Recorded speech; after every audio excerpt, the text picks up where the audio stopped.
Hey guys! Kamusta kayo? So, welcome back to another video. And for today's video guys, ay share ko sa inyo ang araw ng aming exam. So, nahati kami sa dalawang grupo guys. Kasi 36 kami lahat. So, merong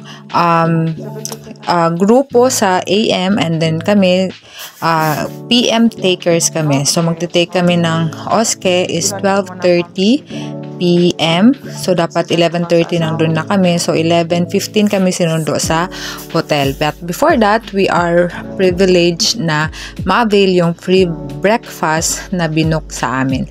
So, sa mga AM takers guys, ay hindi na sila naka-avail kasi 5 AM pa lang, nag-prepare na sila and around 6 AM sinundo na sila or 6:30 sinundo na sila ng coast. Then, ayan, nagkape na ako guys. So, yun yung mga naka-prepare na breakfast guys. So, expect nyo na walang rice. Mga sausage, mga bacon, bread, palaman, may fruits. So, ayan. Nagkape na ako. Flat white yung kinape ko ngayong morning. So, ayan guys. Thank you Lord at nakapag-breakfast pa kami. And then, yan, okay na ang ating kape guys. And kumuha lang din ako ng mga kakainin ko. So, that's it. So, kumuha din ako ng watermelon guys. Ayan. And then, naka-prepare na kami guys dito sa aming room. And then, tapos na din ako mag-breakfast. Fast forward pala. And then, ayan yung sa bintana namin banda sa gilid ng hotel. So, 4th floor kami guys. So, ayan yung sa baba niya, ang view. And then, ayan sa kabila, country hotel. And then, andito na kami nito sa lounge guys. Kasi, 11 PM na. So, 11:15 susunduin na kami ng susundo sa amin na galing sa Northumbria. So, ayan yung paligid ng hotel.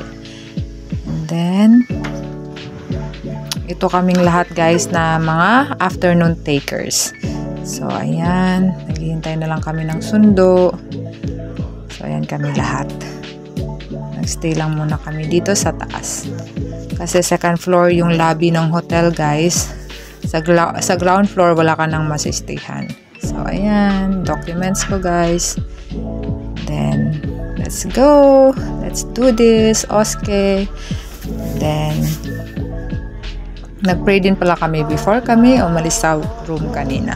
So, ayan na yung sundo namin guys. So, let's go na. This is it. Mag-OSCE na kami. So, for 6 months na nag-training, 6 weeks na nag-training kami guys. So, ito na yung final judgment namin. This is it na. So, sana yun nga. Hindi kami kakabahan kasi sabi nga nila ang OSCE is ang number 1 mo talagang enemy is kaba. So pag naunahan ka na ng kaba is tuloy-tuloy na yon at magdo-domino effect na yon sa mga stations mo. So dapat deep breath at saka relax lang dapat. So ayan guys, pero hindi talaga maano ng relax guys. Ayan na, dito na tayo sa Northumbria University, Newcastle. So, ayan na guys, this is it. So, 15 minutes lang ata to guys ang biyahe galing sa aming hotel. So, ito na kami. And then, ayun guys, yung mga kasama namin na mga morning takers, tapos na din sila. And, itong bus na din na to ang susundo sa kanila, hahatid sa kanila. So, ayan, pasok na tayo guys. So, kakaba. Ayan na, pasok na guys. This is it. So, ayun guys, pagpasok namin is hiningi na yung mga requirements na kailangan nila like passport, lupon, diploma, DBS, and nandun naman yun sa email nila. So, dyan na kami sa reception, and after that, briefing. And after briefing, isinundo na kami ng aming mga assessor. So, Northumbria University, Newcastle kami, nag-OSCE.